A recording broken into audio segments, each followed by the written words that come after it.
সুপ্রিয় দর্শক, স্বর্ণের দামে একই হতে চলেছে বাংলাদেশে। মধ্যবিত্তের ধরাছোঁয়ার বাইরে চলে যাচ্ছে মূল্যবান এই ধাতুটি। দুই দফায় আজকে আবারও প্রচুর বেড়েছে। এতে যেমন মধ্যবিত্তের ধরাছোঁয়ার বাইরে চলে গেছে এই হলুদ ধাতুটি, তেমনি তারা সঠিক সিদ্ধান্ত নিতে পারছে না। যেমন স্বর্ণের দাম কবে কমবে, কবে গহনা তৈরি করব অথবা ক্রয় করব। আমি এই ভিডিওতে সেই সাধারণ মানুষের সঠিক তথ্য দেব, কবে গহনা ক্রয় করবেন এবং কবে থেকে দাম কমবে। আরো জানিয়ে দিব আজকে প্রতি ভরি সোনার দাম কত টাকা রয়েছে এবং কত টাকা নতুন দাম নির্ধারণ করা হয়েছে 21 ও 22 ক্যারেট এবং 18 ক্যারেট ও সনাতন পদ্ধতির সোনার দাম। তাই দর্শক বন্ধুরা, আপনাদের কাছে রিকোয়েস্ট থাকবে এই গুরুত্বপূর্ণ ভিডিওটি টেনে টেনে না দেখে সম্পূর্ণ দেখুন আর একটি লাইক করে দিতে ভুলবেন না। আর আপনার মতামতটি কমেন্টের মাধ্যমে জানিয়ে দিবেন। আর সর্বপ্রথম সোনার দামের সঠিক মূল্য এবং গুরুত্বপূর্ণ আপডেট পেতে আমাদের এই চ্যানেলটি সাবস্ক্রাইব করুন। দর্শক বন্ধুরা, এবারে দেখে নিন এক নজরে।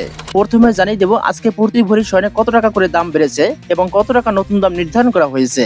সর্বশেষ গত বুধবার 21 মে 2025 রাতে বাংলাদেশ জুয়েলার্স সমিতির এক সংবাদ বিজ্ঞপ্তি প্রকাশ করে বাজুস। বিজ্ঞপ্তিতে বলা হয়েছে, এখন থেকে সবচেয়ে ভালো মানের সোনা অর্থাৎ 22 ক্যারেটের হলমার্কযুক্ত প্রতি ভরি সোনার মূল্য বৃদ্ধি পেয়েছে 2823 টাকা।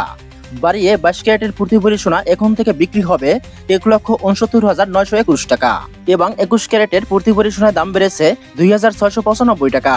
বাড়িয়ে 21 ক্যারেটের হলমার্কযুক্ত প্রতি ভরি সোনার নতুন দাম নির্ধারণ করা হয়েছে 1,62,200 টাকা। এর মধ্যে 18 ক্যারেটের প্রতি ভরি সোনার দাম বেড়েছে 2,309 টাকা। বাড়িয়ে 18 ক্যারেটের প্রতি ভরি সোনার নতুন দাম 1,39,023 টাকা এবং সনাতন পদ্ধতির প্রতি ভরি সোনার দাম বেড়েছে 1,971 টাকা। বাড়িয়ে সনাতন পদ্ধতির সোনার নতুন দাম 1,14,949 টাকা নির্ধারণ করা হয়েছে। এই দর গত বৃহস্পতিবার 22 মে 2025 সমগ্র বাংলাদেশে কার্যকর হয়েছে। এই দর বাড়ানোর বিষয়ে তারা আরো বলেছে, স্থানীয় বাজারে তেজাবি সোনা এবং পিওর গোল্ডের মূল্য বেড়েছে, তাই সার্বিক পরিস্থিতি বিবেচনায় এনে সোনার দাম সমন্বয় করা হয়েছে। দর্শক বন্ধুরা, এবারে জেনে নেওয়া যাক মধ্যবিত্তের হাতের নাগালে কবে আসতে পারে সোনার দাম এবং তাদের গহনা তৈরি করার সঠিক সময় কখন।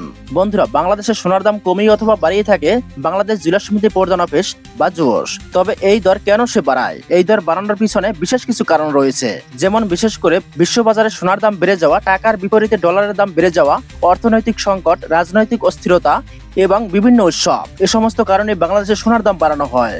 আর আপনারা সোনার গহনা ক্রয় করলে সোনার দামের আপডেট জেনে নেবেন, তখন কমবে তখন ক্রয় করবেন, কারণ এত মূল্য দিয়ে গহনা ক্রয় করা সবার পক্ষে সম্ভব নয়। বন্ধুরা, এই ছিল আজকে সোনার দামের সংক্ষিপ্ত খবর। এতক্ষণ সময় দেওয়ার জন্য আপনাকে অসংখ্য ধন্যবাদ।